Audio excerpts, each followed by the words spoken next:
All right, good morning, everybody. Thanks for joining me. We'll go ahead and get started here. If you got your questions, go ahead and post them. Should be below the video if you are on a smaller screen, to the right of the video if you're on a larger screen. Doesn't look like we have any questions in there yet. Um, Seems like some people are a little bit confused about how they're getting their questions answered and things like that. So if you're on here for the first time, basically the way that it works is you come to the office hours page whenever the office hours are in session. You can find the schedule. You can find it on this page. It should be on this page somewhere, I think. Maybe it may not be on this page. But if you go to the home page, you'll find it. You can find it on the page there. It's usually on the lower right hand corner. You can see, and it's all Eastern time. So, if you're in the Midwest, you might be Central time, or if you're out west, you might be on Pacific time or Mountain time or something like that. So keep in mind that that's Eastern time. So it's 11 o'clock a.m. Eastern time here right now. So you come in, you ask your questions, I answer them live here. So if you ask your question and then you leave, you may not get to see your question get answered live, but you can go watch it in the archived office hours. So I know some people ask questions and then they got to run. Something comes up or whatever. That's totally fine. You can still see your question get answered. You just got to go watch the archived office hours after, and that archived office hours gets posted right. I'm pretty sure it's almost immediately after. And the way you can find that archived office hours is you just go to the office hours page by going instruction tab at the top, then office hours, then you go to office hours highlights. At the bottom of that office hours highlights, that's where you can find the archived office hours. And I don't know, there's probably like the last 200, 500 or something like that. I think there's a limit to how many can be on there. So it's not every one that's ever been done. It kicks out one of the older ones every time. But yeah, that's basically how it works. So Marco, hopefully, maybe you're on here and you're able to get an idea of that. But yeah, let's go ahead and get some questions in there. We don't have any questions in there yet, so if we got some questions, we'll go ahead and get started with those.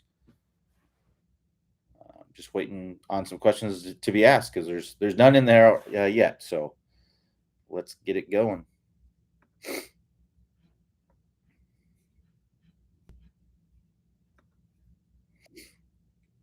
All right, so we got one from Reg N says, "Do you have any suggestions when you start around hitting the ball well and then suddenly lose your swing and can't get it back?" Well, basically, what I would try to pay attention to is what exactly is off. So let's understand what it takes to actually hit a good shot, right? There's four things that need to happen. So one is ball first contact. All right. Two is center face contact. Three is a square club face. And four is a relatively neutral path, right? Or relatively square face, relatively neutral path, right? So if we can understand what happens, what's going on with those things, right, then we can actually make adjustments and corrections throughout the round, right? So I think that the better golfers out there, they understand these things and they can make adjustments. And it's not, oh, I just don't have it today. It actually turns into, oh, I just make this little adjustment and I can get back into the swing of things. Because the other thing is that you know your swing may evolve throughout the round. As you get fatigued, or maybe you tweak something, or we're human, so things are just going to evolve throughout the round. So that's what we want to understand. So the number one thing is making ball first contact, right? So if you're chunking the ball, right, then I would focus on trying to get your body more forward at impact, so that way you can make ball first contact, right? If you're thinning it, same kind of thing. We need to get the body more forward. We need to get into the ground a little bit, right? So that would be, that would be a big part of it, and you'd be just making adjustments to your swing based on that miss, right? If you're hitting it on the toe, if you're hitting it on the heel, right? It's making an adjustment, changing your feel. Maybe right now you're trying to hit the ball in the center of the face, but what's happening is you're actually hitting it off the toe. Well, if you change your intention now to hitting it off the heel, you're more than likely to start hitting it in the center of the face, right? So that would be a part of it as well, right? So a lot of golf is just adjusting your feel to get the desired result that you want. So if you start something is off, you adjust to the other side, and then hopefully you find that happy medium, right? Let's say you're hitting the ball solidly. Let's say you're hitting the ball dead in the center of the face. Well, let's go back to the off-center strikes. So you may not have any idea whether you're hitting it on the heel or the toe. And if you don't have any idea, this is how you can kind of feel it or not. Basically, if the ball does not feel like a marshmallow when you hit it, right? If it doesn't feel like super soft, if you're feeling a lot of vibration and twisting in the handle, that means you're not hitting it in the center of the face, right? So if you're a right-handed golfer, if you hit the ball off the toe, the face is going to twist like that. So you're going to feel clockwise twisting in your hand, right? If you hit the ball off the heel, you may feel counterclockwise twisting, right? So that's going to give you a good indication of whether you're hitting it off the heel or the toe. So you feel the twisting in your grip. So that's kind of how you would adjust based on that. Now, if you're hitting the ball solidly, let's say you're making ball first contact, you're hitting it dead in the center of the face, but the ball's just going all over the place. So understanding what's happening at contact between your club face and your club path, right? And what I mean by that is the direction the club face is pointing versus the direction the club head is moving, right? That's, if you hit the ball in the center of the face, that's basically what dictates the direction the ball goes, right? So what we want to understand is that if the ball, or what we want to understand is the ball is going to start mostly in the direction of the club face if you're hitting it in the center of the face, right?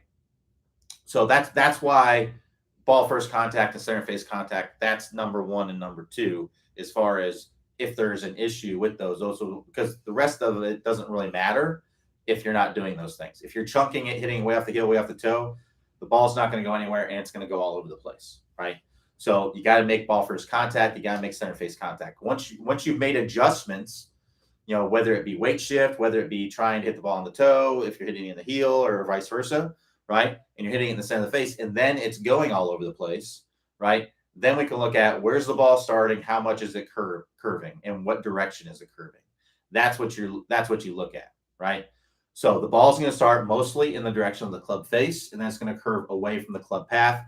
The bigger the difference you have between your club face angle, the direction the club face is pointing, and the direction the club face is moving through contact, the more curvature you're going to have, right?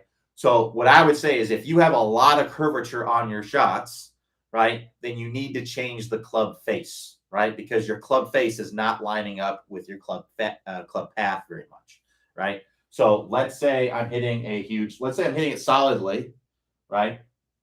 I'm hitting it solidly, but I'm making ball first contact, but I'm hitting a big slice, right? Well, that means that my club face is open to my club path, which means I need to get my club face more closed. So the way I would get it more closed would be either with a stronger grip. That's typically going to be the easiest thing to do, or with stronger wrist angles. These are hard, changing something like that in your swing mid-round is much more difficult. I would just try to go more toward a stronger grip. So that would be one thing you can do. If you're hooking the ball, that means the face is too closed, right? This is assuming you're not hitting it off the toe, because if you're hitting it off the toe, the ball may tend to hook as well. So again, this is all assuming you're hitting the ball dead. It feels like a marshmallow, feels really solid, but you look up and it's going all over the place, right? So if you're hitting it off the toe, or excuse me, if you're hitting a hook, then having a weaker grip, having the face more open through contact, maybe what you want to do. Let's say that you have your ball flight is actually relatively straight as far as the curve on the ball. There's not a ton of curve on the ball. Maybe you're going for a little baby draw, and it is a baby draw, but it's way to the right or way to the left. In that situation, we need to change the direction the club is moving, because we have the club face lined up in the direction that we want it to, right? We have it lined up pretty well in the direction of the path. We just don't have our path in the right direction.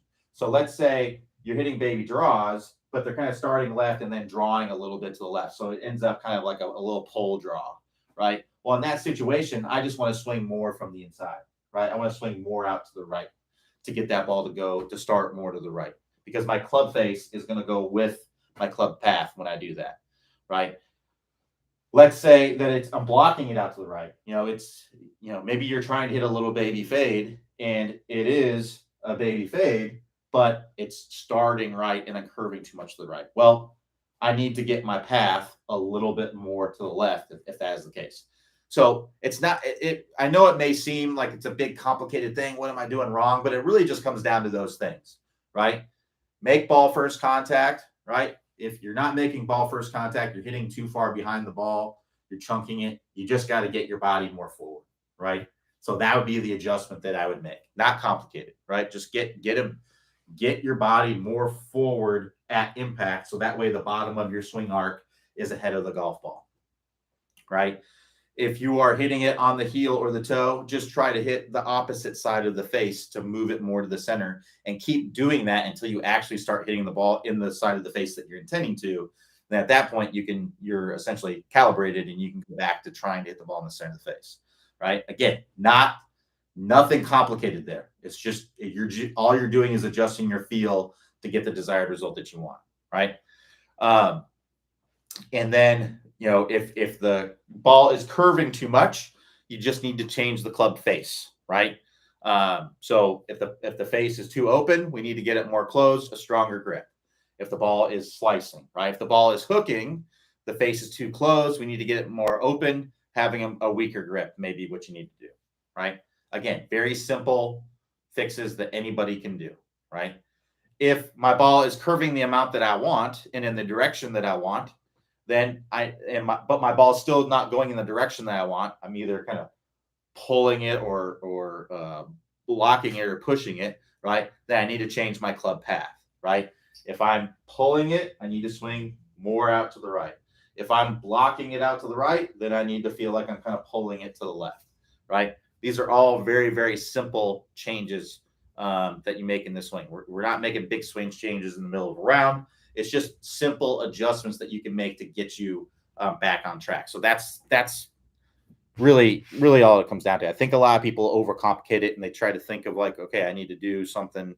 It's not really that complicated. It's really just as simple as making an adjustment. And it doesn't mean that your adjustment's going to be dead on and on one swing. It may take you a few swings to get back to where you're getting the ball to where you want to go.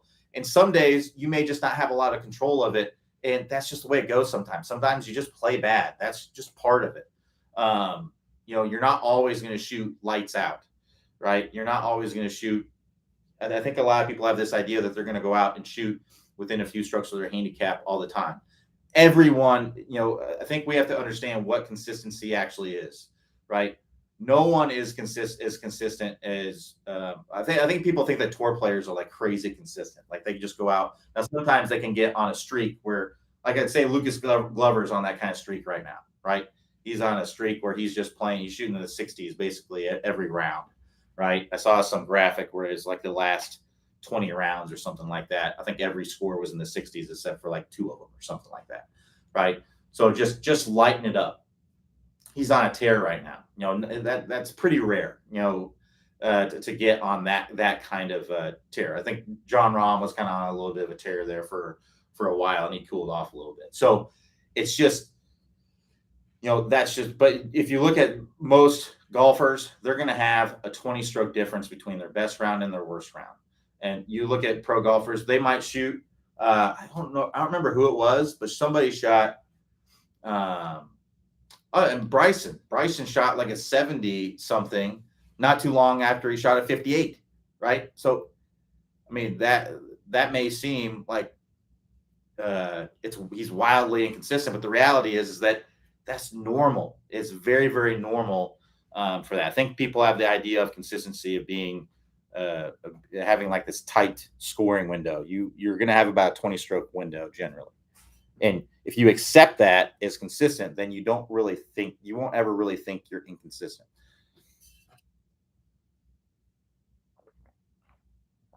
All right, let's keep going.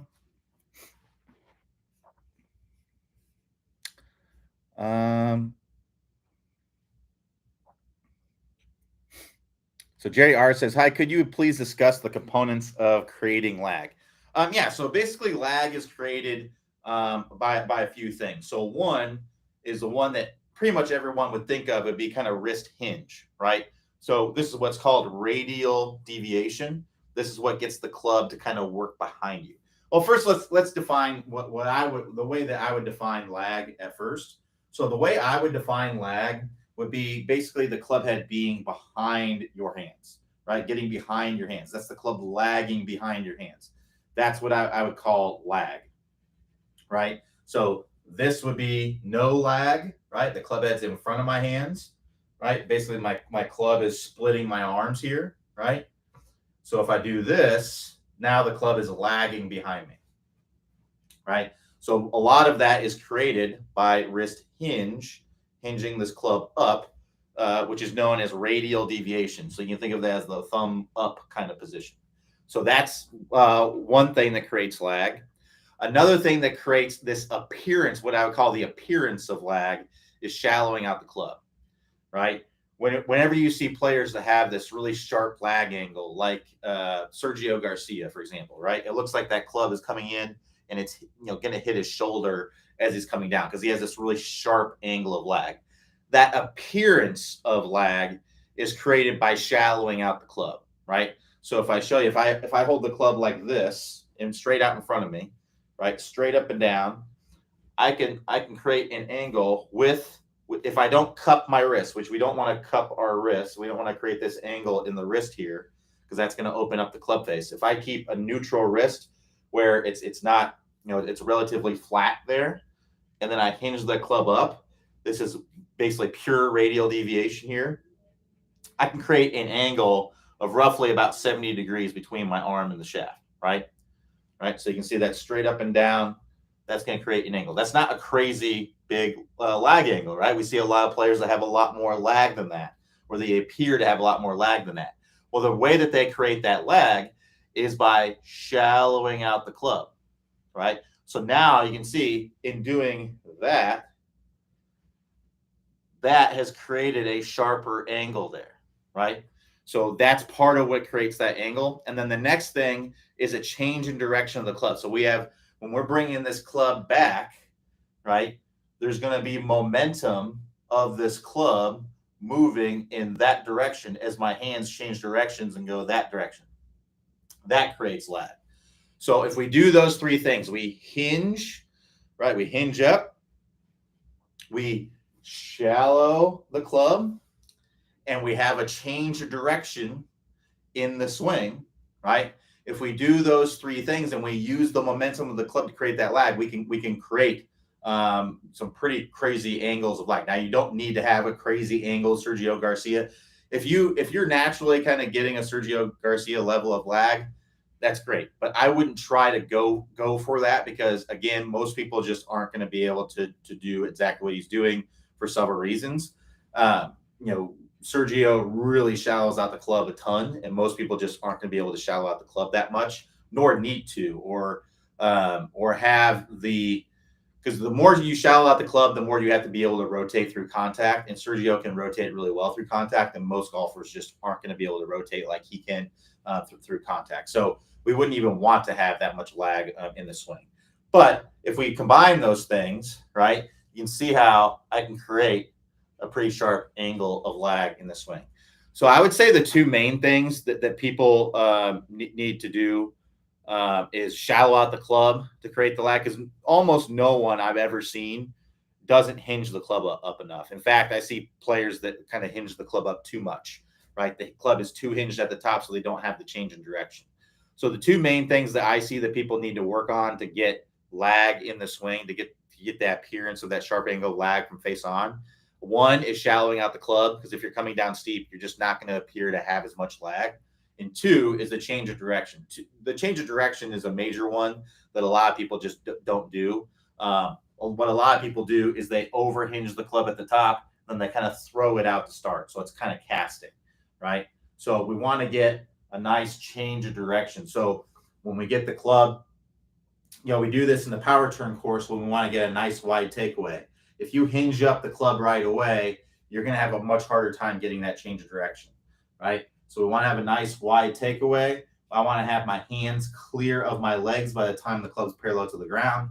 When I get the lead arm parallel, I want to have more than a 90-degree angle here. And then if I'm here, that's going to make it a lot easier to create that angle. But if I'm hinging it up early and then I get here and I'm already, less than 90 degrees here, and then I'm already too hinged at the top to really be able to get that change of direction. I want to be more than 90 degrees here, so that way I can get that more easily, get that change of direction, be able to create lag in the swing.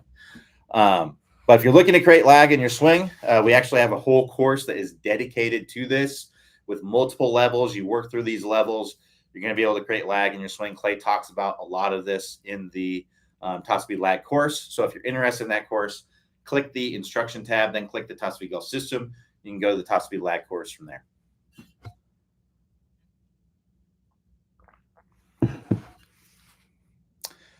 So Jeff says, took a lesson, has me standing much closer to the ball. Now I'm taking deep divots. What does that mean? Hard to say exactly without knowing what you and the instructor talked about. What I'd recommend doing is asking your instructor that taught you to do that, because I don't know exactly. I don't know the context, right? I don't know exactly why the instructor had you standing closer to the ball.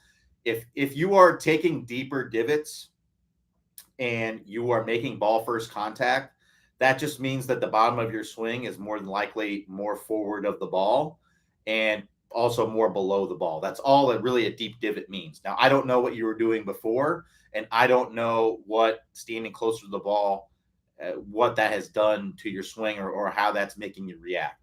So I would maybe talk to your instructor about, because he or she is going to have more insight as to what exactly is going on there and why that's happening. I wish I could help, but I just don't know the context. I don't know all the details of what's going on there. But all I know is if you're taking a deep divot and you're making ball first contact, then that means the bottom of your swing arc is more toward the target, because our club comes down in an arc, right?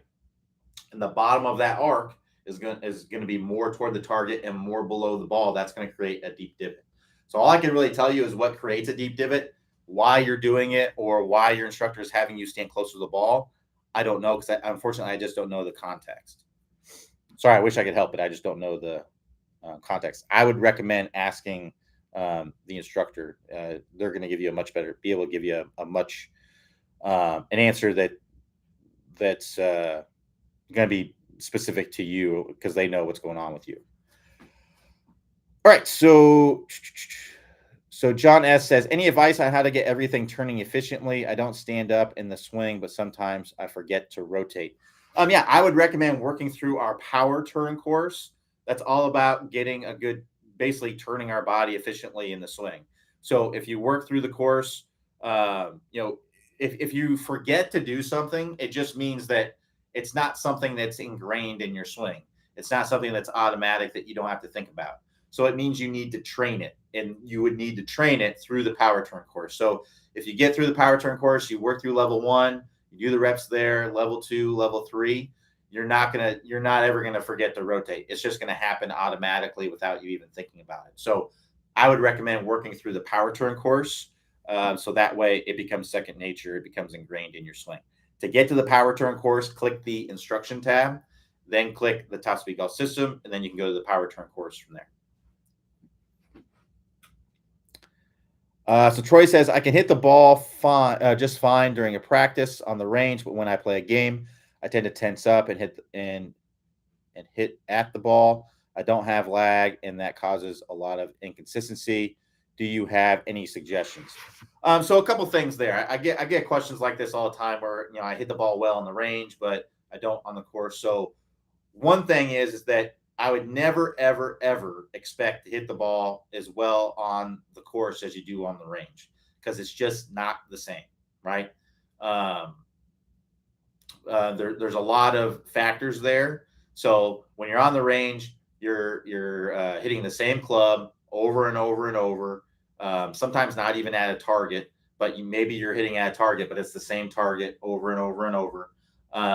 You can get in a groove. The lie is perfect every single time. You also tend to forget your bad shots.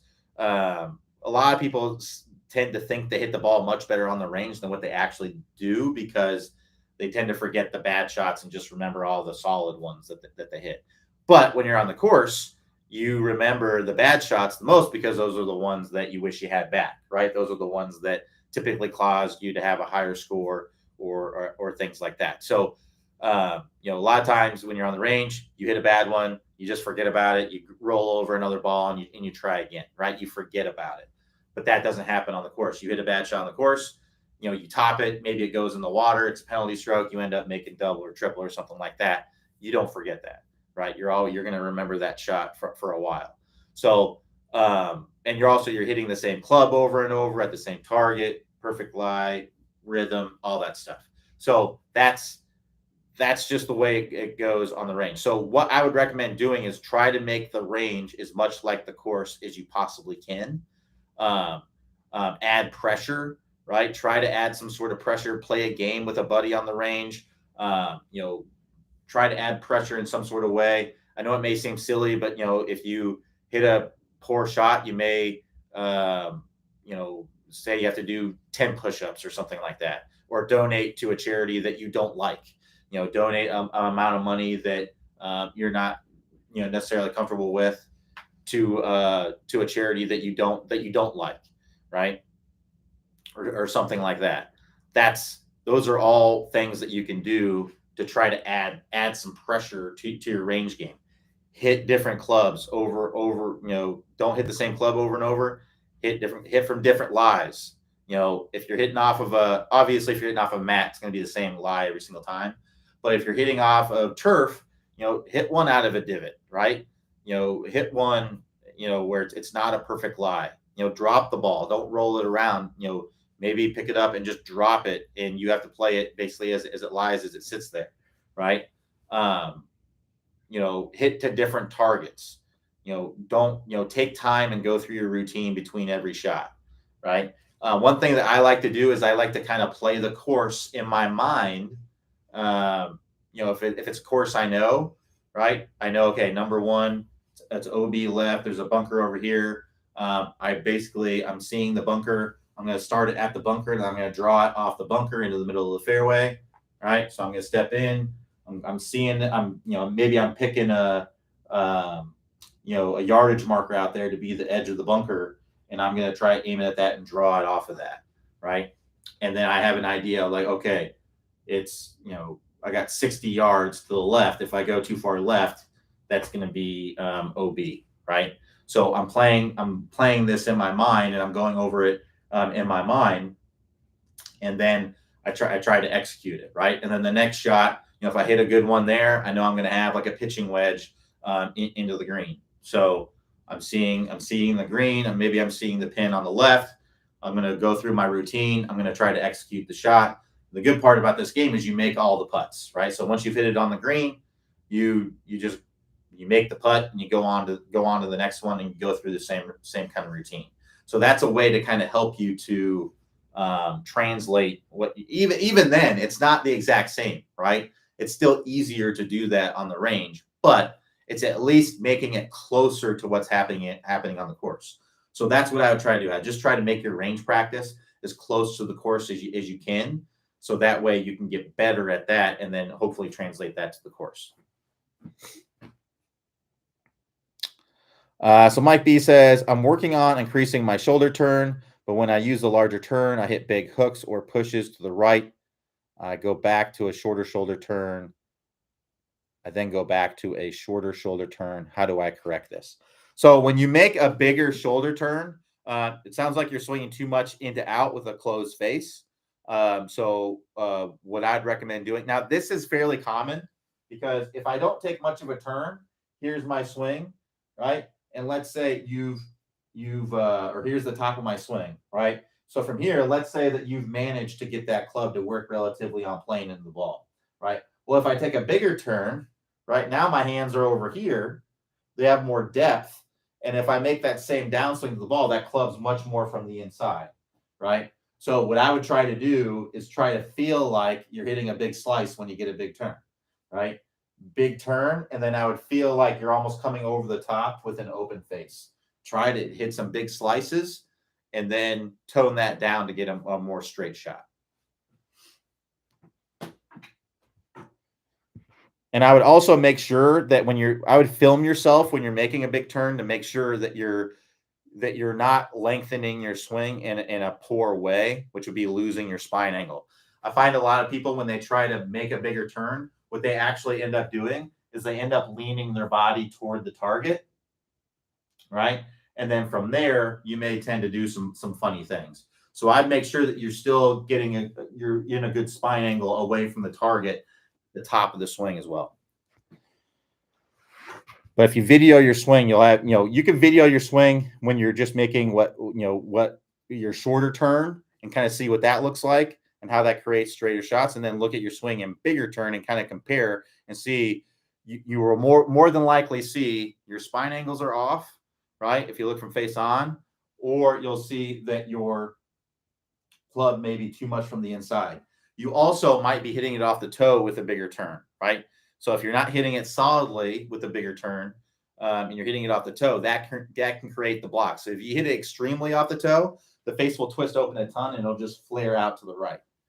If you're hitting it a little bit toward the toe, it'll twist open the face a little bit, but it may gear on the face, which would create a hook, right? So that could be what's going on there, is you may be hitting it off the toe. So use some foot power spray, film your swing. If you go frame by frame, you should be able to see, okay, is it going off the toe or not? Use an app like OnForm. That's what we use for the swing reviews. So that's what I would use to kind of check on that. All right, keep the questions coming. We got about 30 minutes left here.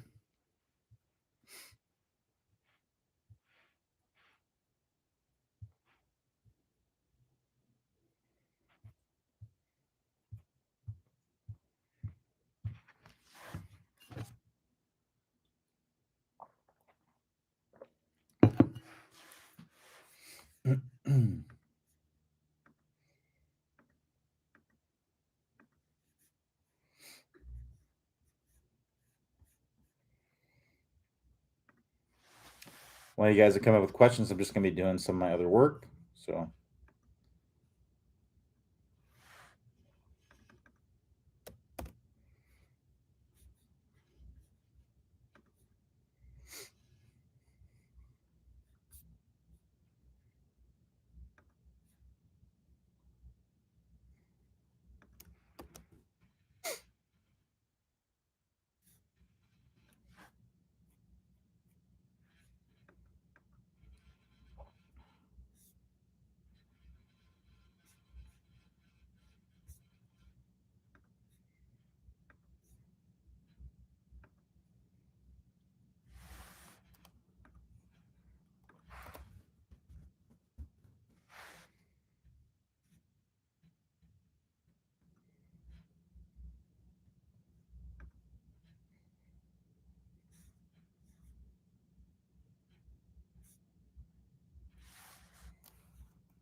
If you're just jumping on here, I'm just waiting for some questions to be asked. So if you got questions, it'd be a good time to ask.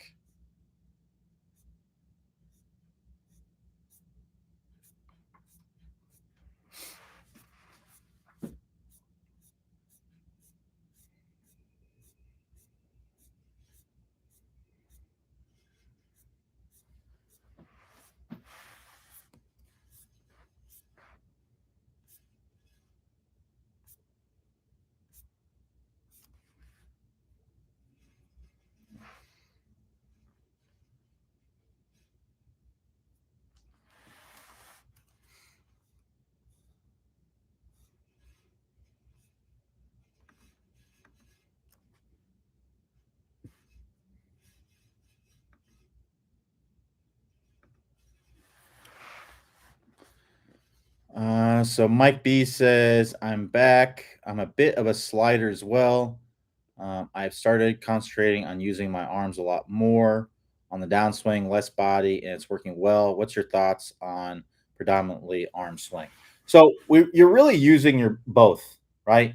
And what you feel you may be doing may not be the reality. That's kind of the crux of it all, right?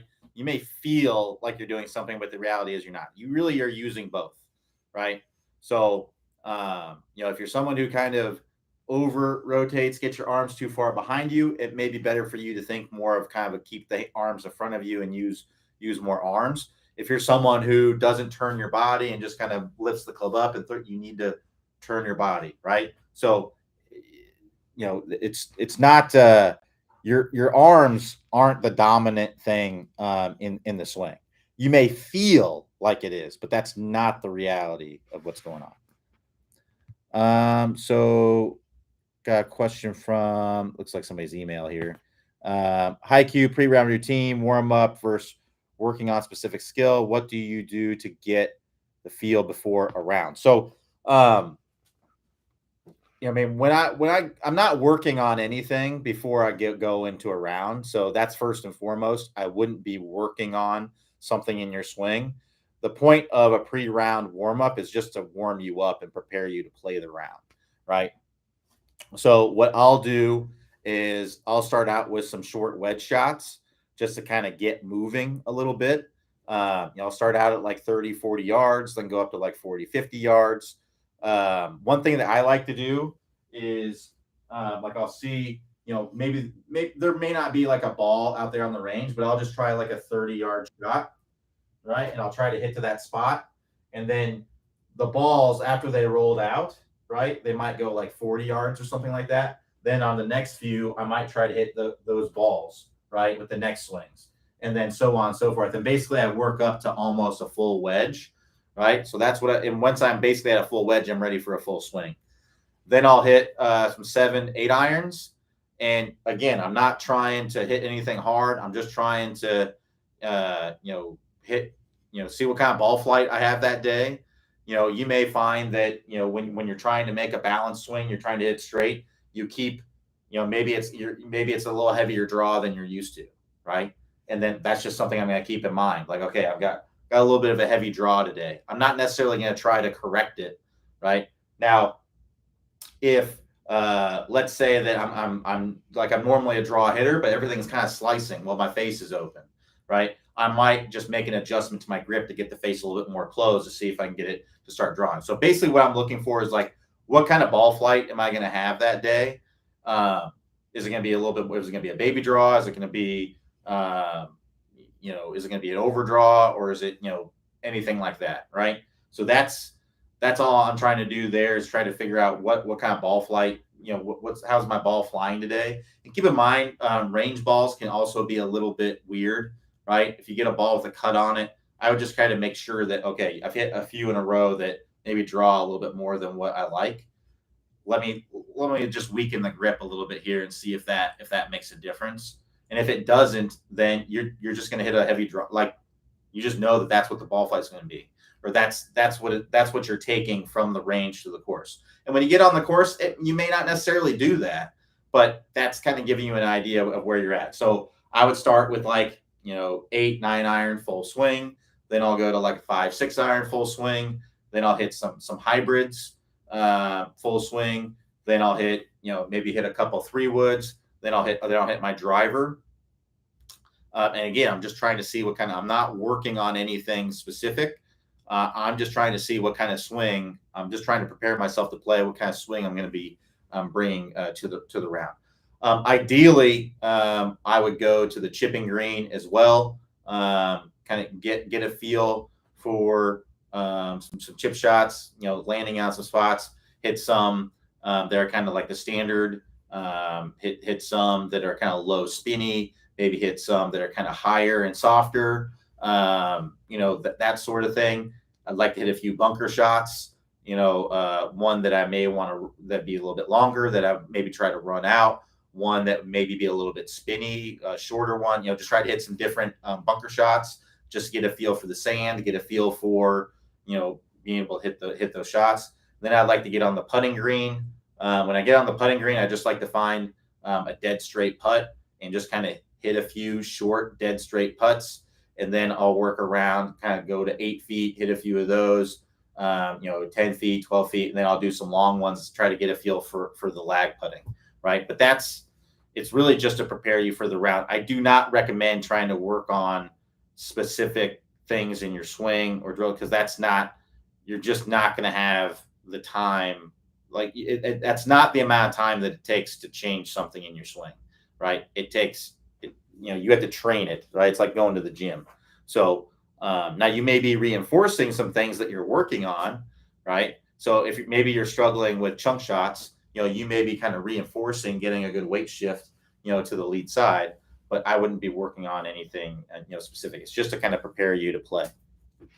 And one thing, the last thing that I kind of like to do on the range is, what I was talking about earlier was, taking your not playing well on the course, but hitting it well on the range, is I like to simulate the first hole on the range. So that way, when I get to that first tee shot, I've already hit that tee shot several times, and I'm just doing it again, right? So you're already in that mindset. So if you know the course, even if you don't know the course, maybe you can look at the scorecard or something like that. There's lots of apps out there. There's Google Maps where you can kind of see what's going on. You can have an idea, at least have an idea of what you're going to do on the course. And then if you get to the hole and then things are a little bit different, you can just make an adjustment.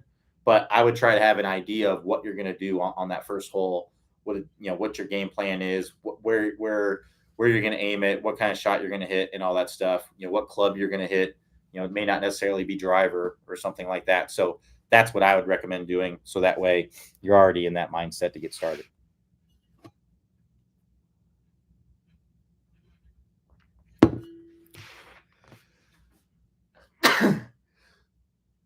Excuse me. All right, let's keep going. So Larry T says, "Hey Q, find I'm picking the ball clean more often than not. Anything I can focus on to get more divots in front of the ball?" Excuse me. So if you're picking the ball clean and not taking divots, that just means that the bottom of your swing is happening at or maybe even before the ball, right? So our club comes down in an arc. If I use this hula hoop here, if you think of where this tape is here, if you think of this being the bottom of the arc, right? The club comes down, reaches the bottom, then works back up. So you think of my hand as the club, right? That's kind of how it works. So we want the bottom of this arc to be ahead of, more toward the target, and slightly below the ball, right? So if you imagine my fist is the golf ball, right? It's going to be ahead of a few inches and then slightly below the ball, right? If you're picking the ball clean, that means that this is occurring, the bottom of this swing arc is occurring basically at the ball or maybe even before the ball. So meaning the club's kind of coming down, kind of grazing the turf, then working up slightly into the ball, or it's coming down and kind of grazing the turf and picking the ball off. So you need to get the bottom of the swing arc to be more forward of the ball. So the first thing I would look at is your ball position. This is a big one that I often see, players that pick the ball, they tend to play the ball just too far forward in the stance, right? So if you can imagine, let's say, this is my ball position, right? Right. If this is the middle of my stance, like right here where the club is, that ball position's 3-4 balls forward of the middle of my stance. You can imagine how it'd be kind of difficult, unless I really slid my body forward, to get the bottom of my swing to be there, right? It's going to tend to be right at where the ball is, right? Or pretty close to where the ball is. So if I move this ball position to middle, to just forward of the middle, where maybe the back of the ball is on the middle of the stance, right? If there's a line going for the middle of my stance, maybe the back of the ball be on the middle of the stance. That's going to be a good ball position for most people to be able to get the bottom of their swing more ahead of the ball. So that would be number one, is I would look at your ball position. You can do this very easily. Get an alignment stick. If you don't have alignment sticks, you can get them at about any home improvement store. Lowe's, Menards, Home Depot. They're a couple bucks. You can get them at golf stores too, but they're a little bit more expensive. But these are like a couple bucks a piece, right? So if that is my, if I put this ball to where basically the back of the ball would be going through the middle of my stance, right? That you can see that that's equally between my heels here. This would be a good ball position for most golfers. But I see a lot of golfers that struggle with thin chunk shots where they pick it, the ball is right there. And the only way I'm going to be able to get the bottom of my swing ahead of that would be, or the only way most people are going to be able to do it is by really sliding the body forward. We don't really want to do that. We don't want to get the body too far out in front. So this allows you to come into contact and be in a good position with the body, with that ball position. So that'd be number one thing I would look at. Number two would be weight shift, right? So if I'm not shifting my weight forward, if I'm not getting my body forward enough coming into impact. So let's say your impact position kind of looks like this. Let's say your hips really bumped out and your upper body's like this, right? You're going to tend to bottom out where the ball is or before the ball. And those are going to be thin shots, right? So we want to get that lead shoulder to where it's basically my shoulder joint. If I were to hold a club here from my shoulder joint, I want that to drop right through the middle of my ankle there at impact, right? That's going to make it a lot easier for me to get the bottom of my swing to be more forward, right?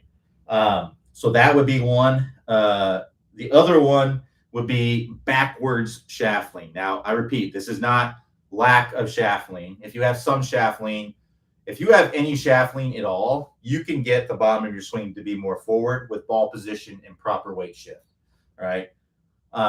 But if you have backwards shaft lean, meaning the shaft is leaning away from the target as you're coming into contact, right? So you're kind of like this. That is the only time I would say, okay, you need to work on getting the hands more in front in order to be able to make solid contact with the ball, right? So if your contact position kind of looks like this, you're going to hit a lot of fat and thin shots, right? So we need to get, even if you're like this, where you can see I barely have any shaft lean at all, as long as my ball position is in a good spot like it is there, and I'm getting my body forward, I'm going to be able to make ball first contact. But it's the backward shaft lean would be the only one that would make it difficult for you to do so. So working through the top speed golf system, working up to the straight line release to get that club releasing right out in front, that would be what you'd want to do there.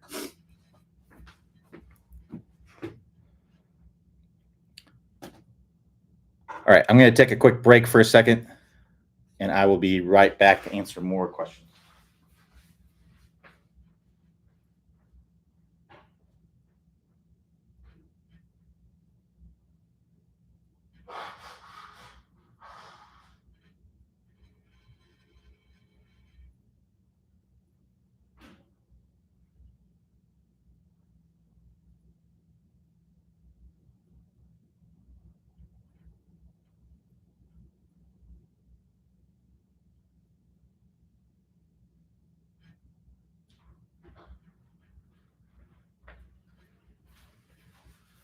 All right, sorry about that. Let's keep going here.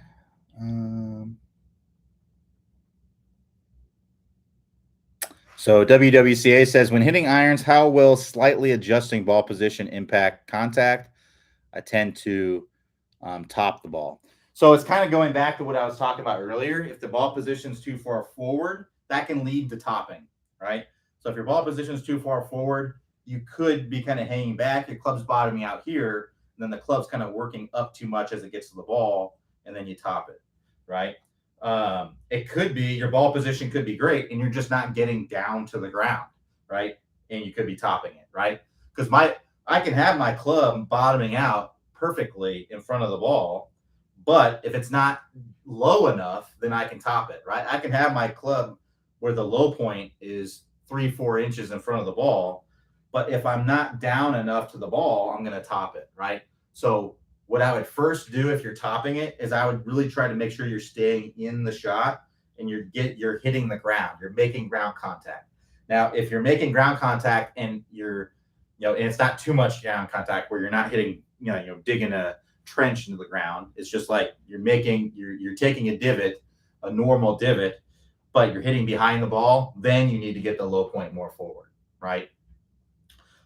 It could also be that you're too far out in front, right? If I put this ball position way back here, right, and let's say my club's bottoming out here, unless I'm taking like a really deep divot, I may top the ball, right? So it's a combination of you not getting down to the ground enough, right? And it could be the low point is off too. So the first thing I would do is I would get down to the ground to where you're actually hitting the ground, and then I would see, okay, when I'm hitting the ground, where's the bottom, where's my divot starting, right? If I'm hitting the ground, it's too far in front, right? Then you may want to move the ball position a little bit forward, right? If you're hitting the ground, that would be fairly rare, unless if you're playing off your back foot, that might be part of it.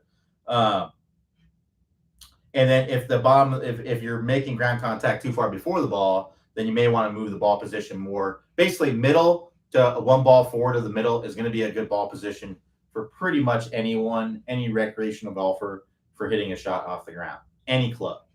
I don't care if you're hitting a wedge or if you're hitting your fairway wood. That's going to be because we have to, no matter what club you're hitting, we have to have a descending blow when the ball is on the ground, because otherwise you're going to thin it, or you're going to chunk it, right? Or you could top it, right? So,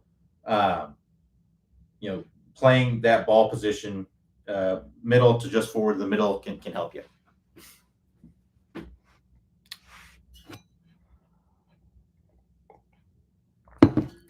Rick M says, I'm struggling to keep my shoulders closed while my hips rotate into impact. Any suggestions to help keep my shoulders closed while still rotating my hips? Well, I mean, what needs to happen is something called side bend, right? Because if you don't have side bend, it's going to be hard to get separation between the two, right? So side bend is this, right? So if you imagine my hips are level and I bend in my spine, right? That's how you get the hips open with the shoulders. Now the shoulders are not going to be closed at impact. So if you're trying to have the shoulders closed at impact, that might be part of the problem. The shoulders are going to generally be square to slightly open, but the way you do that is with side bend. So I would try to feel like when you're coming into contact that you're crunching into your right side. That's what's going to allow you to get the hips open and the shoulders, getting that separation of the hips and the shoulders.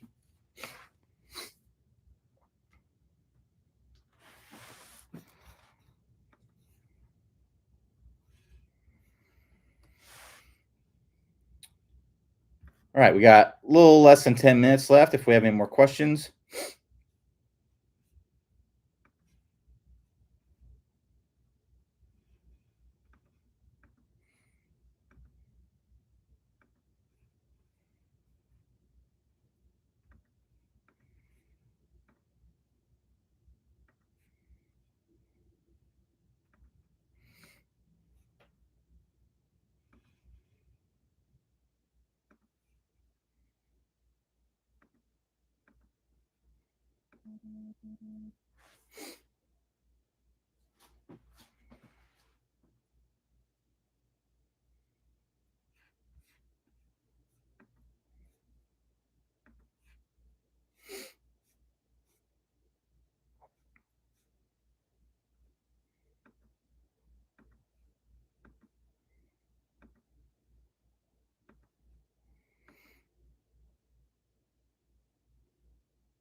So John Ness says the crunching of the right side, is this a mid downswing move?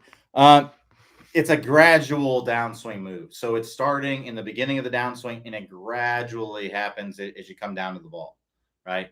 So at the top of the swing, you're going to have left side bend, right? You're going to be like that. So you're going to be crunching into your left side a little bit, right? And then in the downswing, now typically you're not going to have as much left side bend at the top as right. You're going to have more right side bend in the impact than you do left side bend at the top typically. but you're going to have some left side bend at the top, and then you're going to be moving toward right side bend in the start of the downswing. So you can see it's very, very gradual as I come down to the ball. So it's not like I'm starting down and then all of a sudden I go right side bend, right? It's gradual. I'm moving toward right side bend in the very start of my downswing. I'm gradually moving down until it basically maxes out at impact and through impact a little bit. But it's gradual. So a good way to kind of get the feel for this would be to take a club and put it high on your shoulders, across your shoulders like this. You're going to go up to the top, right? Now I would angle it down, right? So when you're doing this, what I would try to feel like is that this traces a line on the ground that's parallel with your target line. So if I do this, if I go into the backswing and I go into left side bend very, very early, right, then this stick is going to trace a line that's going to go that way. I want it to trace a line that's parallel with my target line, right? So it's basically pointed at my target, and then I'm going to come down, and it's going to trace a line that's going down my target line all the way down, right? And then the downswing, the other side, right, I want that to kind of trace a line, right? So if I'm here and then I go into right side bend too early, right, well then this laser is going to go out in that direction, right? And I want it to be parallel. And then if I do it, if I'm here and then I don't do the side bend, if I don't go into right side bend, I don't move toward that, well, now look what's going to happen, right? My laser is going to shoot in this direction. So it's gradual as you're coming down.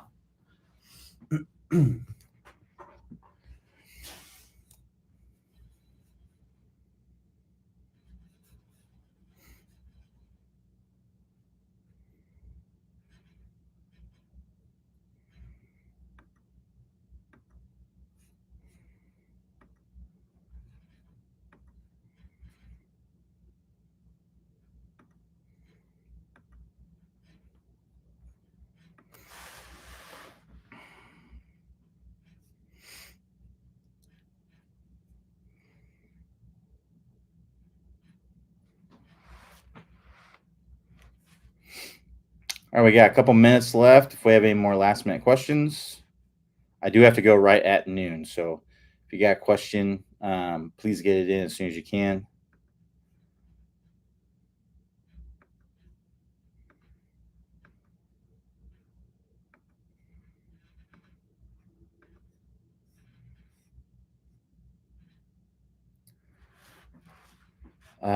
Thanks, Q. You're a top level instructor. Appreciate that, John.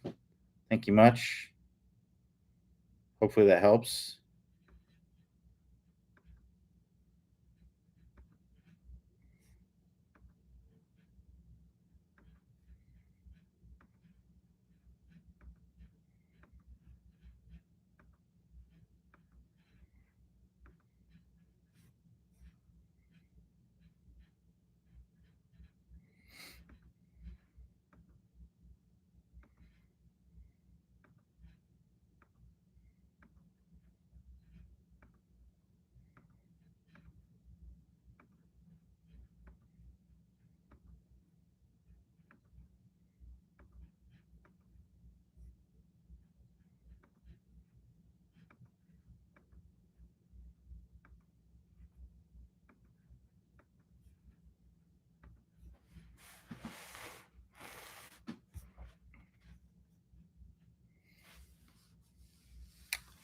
All right. Since we don't have any more questions, we'll go ahead and wrap it up right there. We'll be back here tomorrow, Thursday, 3 p.m. Eastern Time. Everybody have a great rest of your day, and I will talk to y'all next time.